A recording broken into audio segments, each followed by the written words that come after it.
નમસ્કાર દર્શક મિત્રો, જી ટીવી ગુજરાતી ન્યૂઝમાં આપનું હાર્દિક સ્વાગત છે। હવે જોઈશું સમાચાર વિગતવાર। શહેરમાં ડ્રગ્સનો વેપાર રોકવા માટે પોલીસ સતર્ક છે અને આ ઝુંબેશ અંતર્ગત ઉમરા પોલીસે એક મોટી સફળતા હાંસલ કરી છે।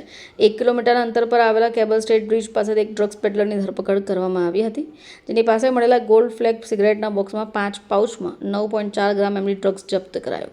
આરોપી ડિલિવરી કરે એ પહેલાં તેની ધરપકડ થઈ ગઈ, જેની બજારમાં કિંમત 90,400 ગણાઈ રહી છે।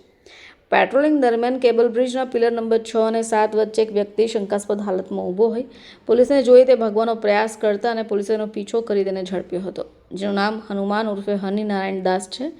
શ્રીરામ સોસાયટી માસમા ગામ ખાતે રહે છે।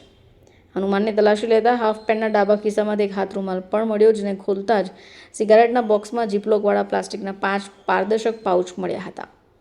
એફએસએલના અધિકારીઓએ ઘટનાસ્થળ પર મેકડ્રોન આઈડેન્ટિફિકેશનની કીટ વડે પ્રાથમિક તપાસ કરતા જ મેકડ્રોફ ડ્રોન જણાઈ ગયું હતું। વિગતવાર પરીક્ષણ માટે DAFS ગાંધીનગર ખાતે મોકલાયો હતો।